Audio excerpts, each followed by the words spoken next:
All right, Iron Creek Sniper. Here's what we're going to be doing today is where to find gold. Now, the thing about finding gold is it is really all over the place. Like I've found it all over the Yukon.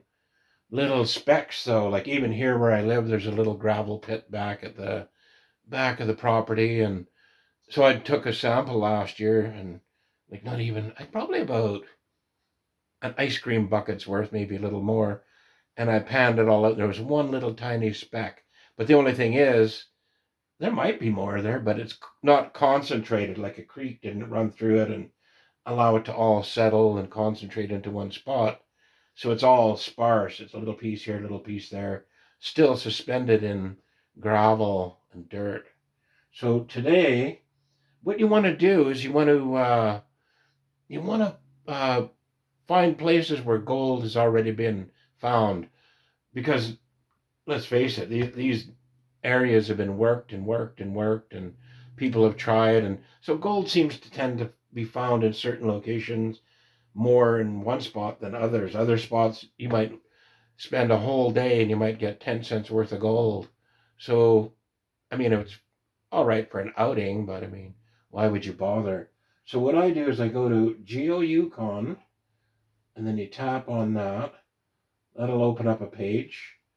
You scroll down to Placer Atlas.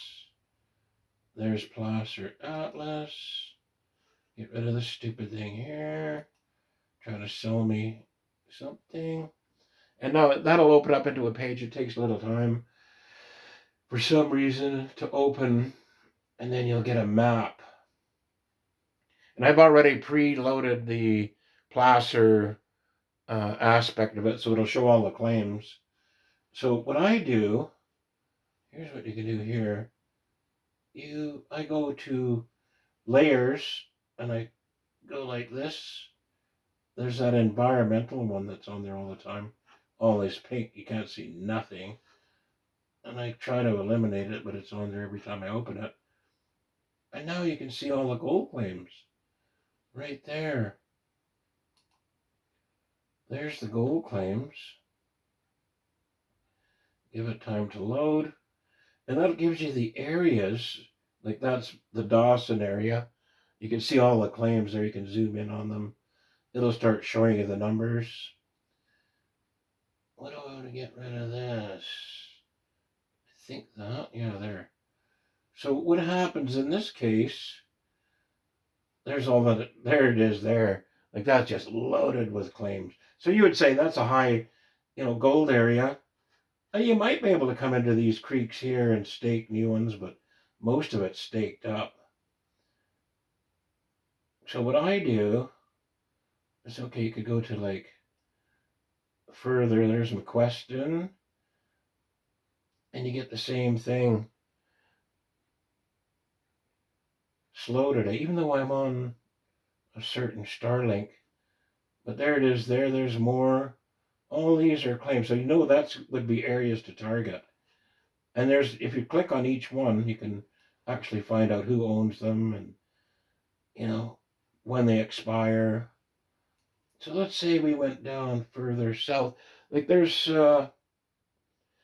Carmax has got gold up in the mountains. I've actually been up to one of these mines. It's amazing. Look at all the claims there. Mount Nansen, that's heavily loaded with claims. And there's big gold in there. Same with Mail, there's big gold over in there. Everything takes a little time to load though.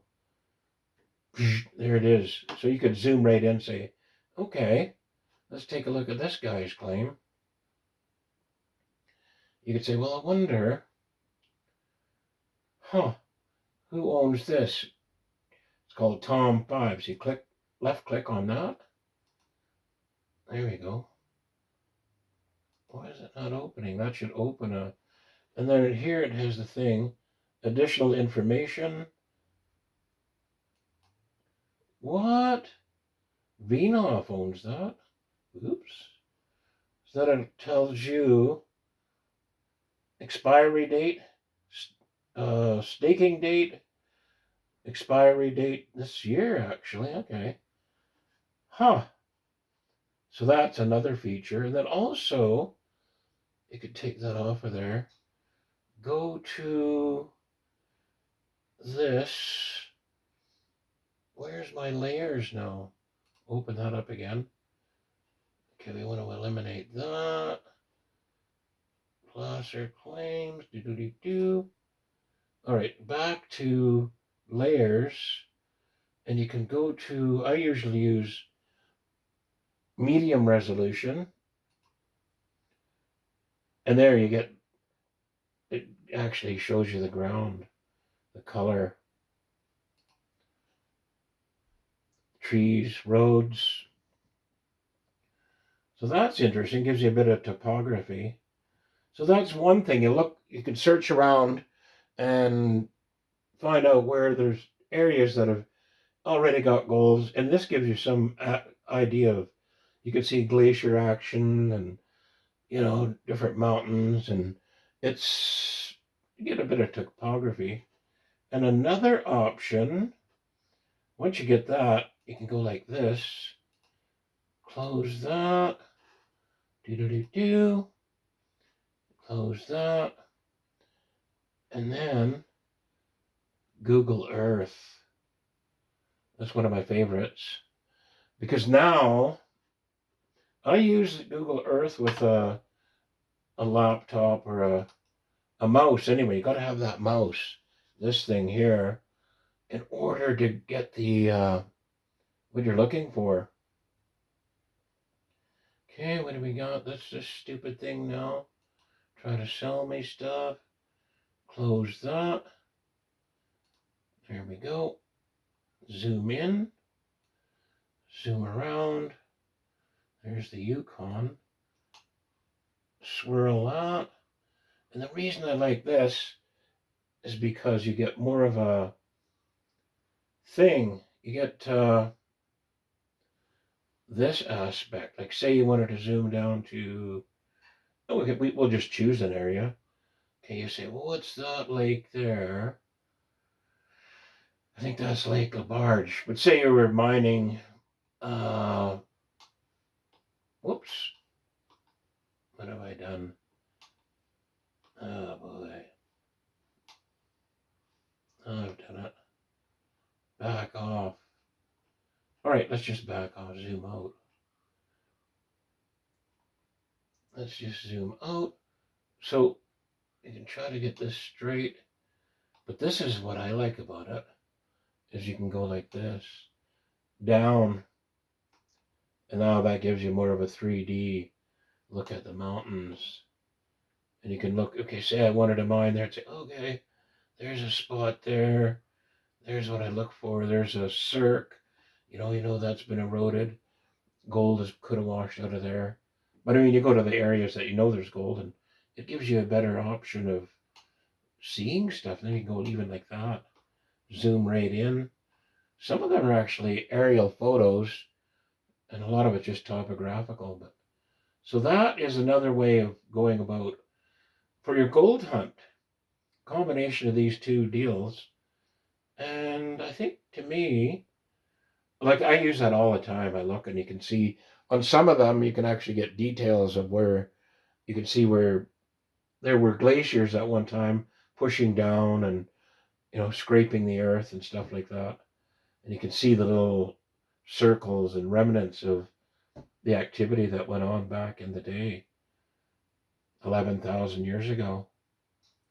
But that's what a form of looking for gold, to give you a little idea. And actually, you can find roadways and boating ways. That, say you thought, well, I want to go across there.